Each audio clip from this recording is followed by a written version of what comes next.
methodologies that are connected or assigned as Scrum methodologies? No. No? Never? So I do rapid iteration and development. Okay. But I find that the more you try to codify a process, the worse results you end up getting out of it, because it ends up being a lot more about the methodology. It doesn't allow you to be as flexible as you need to be. So there's you guys maybe know Jared Spool, the UI Energy, user interface engineering. He has this really nice model where he lays out the different types of processes. Okay. And so he says a process is simply a series of steps for getting something done. And on the one side of the axis, you have things that are really very, very process heavy, like a methodology, or at the far extreme end is dogma. Only a single way can be done to do this. On the other side of the coin, you have things like tricks and like little small solutions, like a kind of toolbox to get things done. And in the studies that they did, where they looked at all the different design teams out there that wanted to create great work, the ones that were on this side, on the dogma, heavy methodology side, consistently did not create good work. The people who relied more on these tips, or these like little tricks, if you will, and just did whatever they needed to do at the time, were the ones that consistently produced great work. And so I'm a lot more on this side. I believe in creating a toolbox of ways to get things done, but I am not rigorously married to applying that same process everywhere. Because but okay, if you meet, you probably, as a consultant, as a guy in big systems like Yahoo and eBay, you probably found like bunch of developers doing Scrum or doing some other methodology. How did you deal with them? Were you just an input for their process, or you became the part of the process? Well, so at the first step, there were some groups of developers that were very good at working in that kind of methodology. But that exact same methodology applied to a different group of developers I've seen be a total disaster.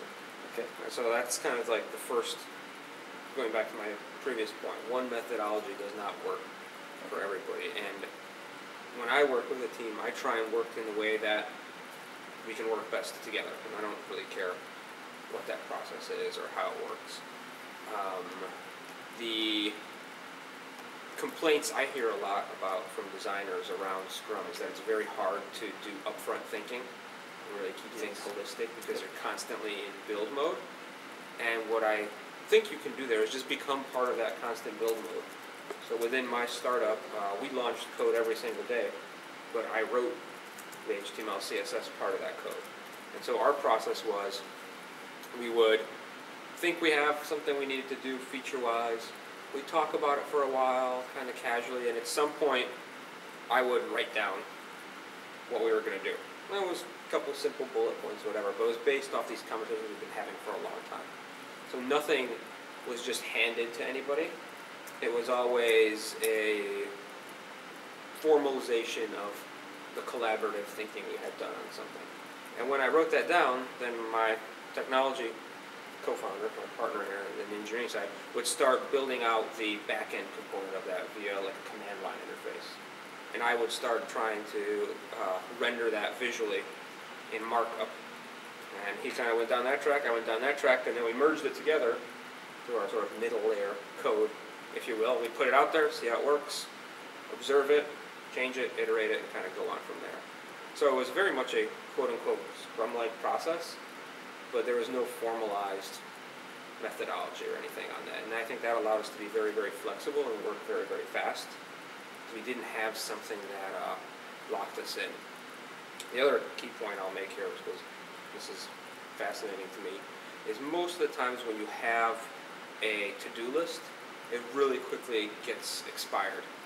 Like, to-do lists just grow, right? And frankly, I love the idea of either getting rid of it every now and then, or just only working from the top of it and letting things fall down. Because by the time you get a month or two in, you realize a lot of the stuff on that list actually doesn't matter anymore. And a lot of these disciplines around process just fill to-do lists, right? And people work only on those processes versus being a lot more organic with the iteration and the learning that you have.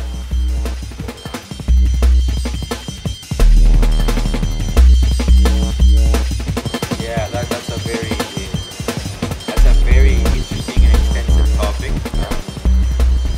say that both approaches are right, because there's really a strong reason why those two exist, but there's also reasons why it's neither one or the other. Are you talking? I mean, you're Waterfall saying versus agile. yeah, waterfall okay. versus Okay. agile, or even UX versus agile, and then there's variations of agile UX and stuff like that. So now we're seeing permutations of that happening. So I guess what I'm trying to say is that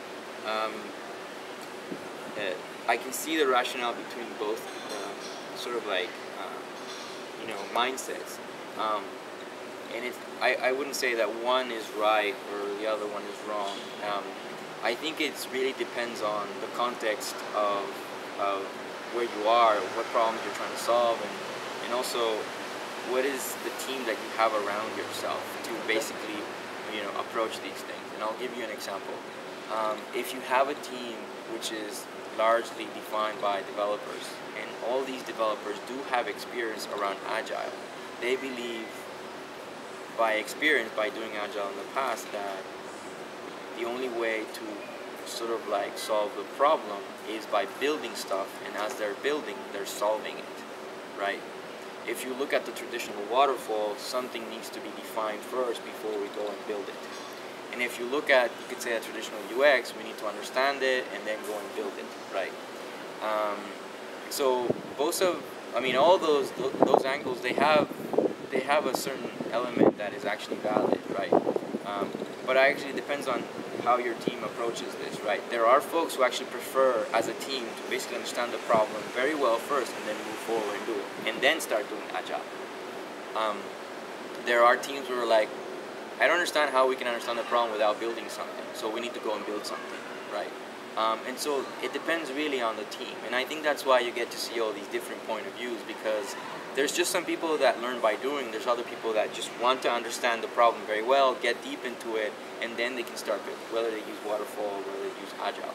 So I think the part that is not being discussed is, in these type of mindsets, is like, what is the common belief that your team has around these things? Because this will define what approach you will take. If you're in a startup where people are coming, they're joining every month, and there's not a common understanding of how you build something compared to a larger organization where it has already been established, this is the way of how you do it, then you're going to see a lot of sort of like, we should be doing this way, we should be doing it that way. But then that also depends on how these folks actually approach things. Do you want to build and start, learning as you build, or do you want to understand things deeply before, and how long do you want to take doing that and then start building it, or do you want to just do a small batch of 1 week and understand and then start building?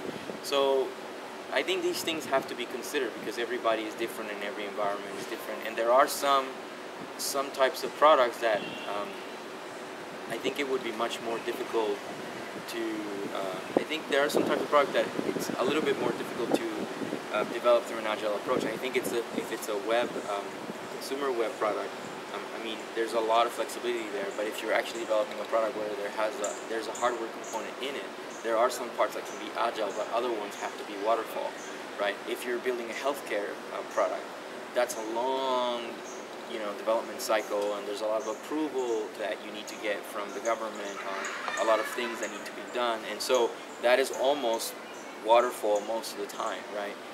And so this is part of the context of what product you pick, what market you pick, and what team do you have around yourself. And this, unfortunately, defines the conditions in which you can break or embrace. Yeah. Like if you're developing hardware,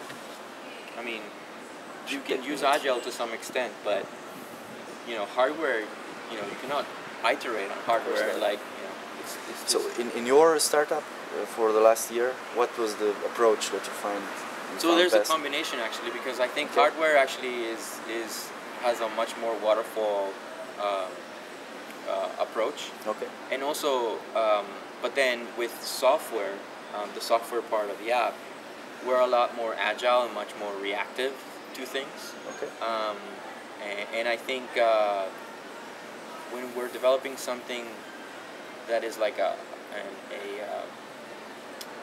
application for a smartphone, you still have some elements that you cannot control, which is you still need to upload your app to Apple, and then Apple needs to approve it and stuff like that. So in some ways, you cannot be as agile as you want because you still have that step that you cannot just skip.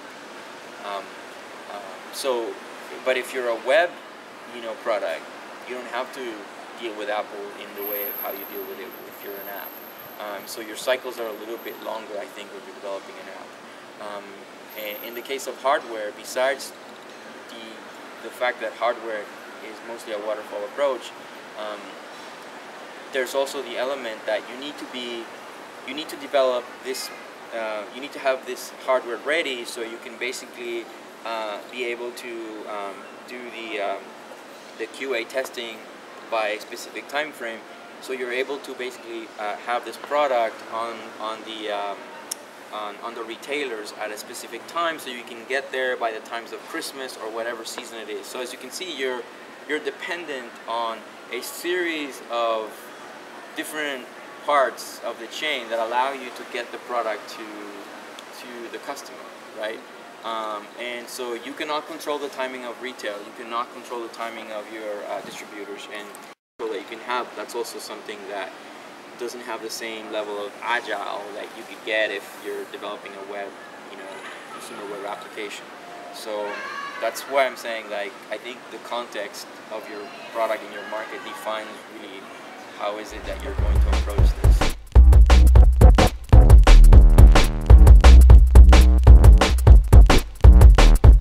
How are products built here at Mozilla? How, do you have first user research, then this, do you iterate and do it all together? How is it actually? Didn't got the feeling. Right, so you know that we're an open source community, Yeah. which means that we have so many community members can Okay. directly get involved in our product decisions, right? Okay. So sometimes we're really bottom up team, Okay. really bottom. Sometimes the ideas even come from outsiders instead of people internally, right? Okay. They're equally important as whoever come up with ideas right now.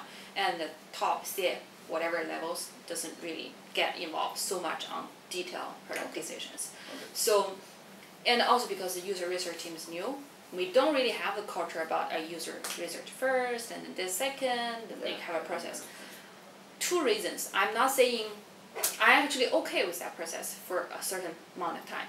Because if you want to do agile process, you cannot afford to have like 3 months for user research and before you can come up with something, right?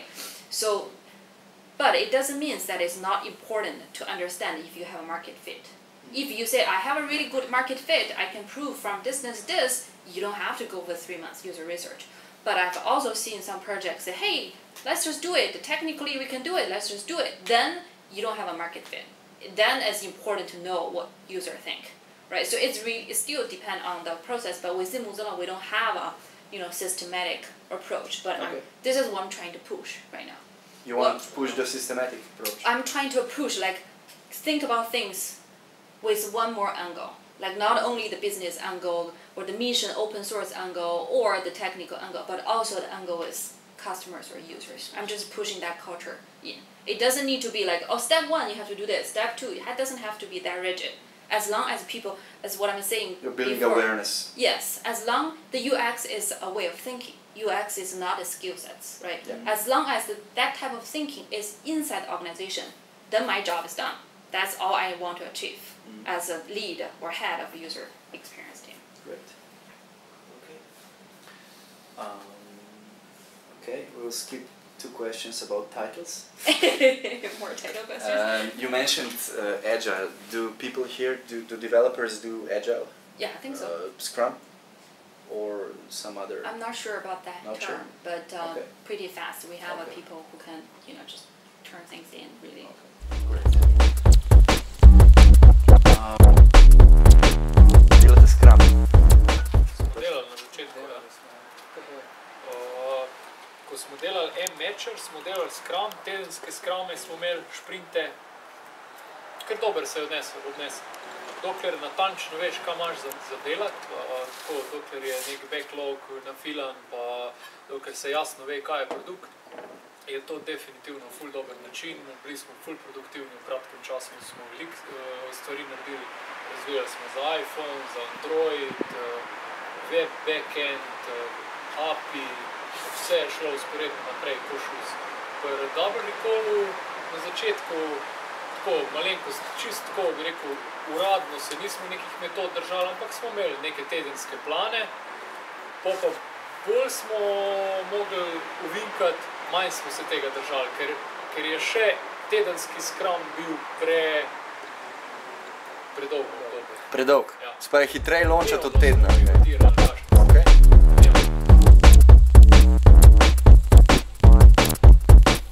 Agile methods. Do you know Scrum being one of the agile methods of development? Yes, more or less. So if you've worked in teams which do agile development, there's been really a problem integrating user experience research and design into these methods because they're the programmers' methods. How do you think about that? Right. I think there is I think there can be a happy meeting point and shared ground.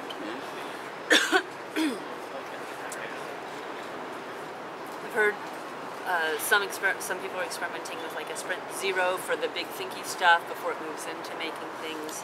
I think the concern I hear from UX designers is that a focus on the making of the code and the product requires a lot of judgment and decision making, right? Because you're actually doing design, whether you're thinking about it or not, by how it functions. And design isn't the pixels and the colors and the pretty layer you put on top. It's actually fundamental. And so if you think about UX designers and not as much of let's make some kind of spec that somebody else has to obey because you're asking for it, but instead it's people who can research and understand, or just talk to people, the real users, the customers, and understand what those needs mean as far as the possibility in your product, and actually communicate that and share that judgment with developers, I think everybody makes better decisions. So the whole point is not to try and fight for the decision. I think that's bullshit. It's never worked very well. Yeah. It seems like it often becomes these turf wars. It's how can we all get smart enough that the thing you do naturally in your incredibly fast-moving process is going to be the right thing to do anyway, right? So I think about Scrum and sprints and UX research, any of those are tools that we use to put great products out that are functional and valuable that work for people. And if you look at Scrum as just, or any process as some end result for itself, I think you end up in a lot of conversations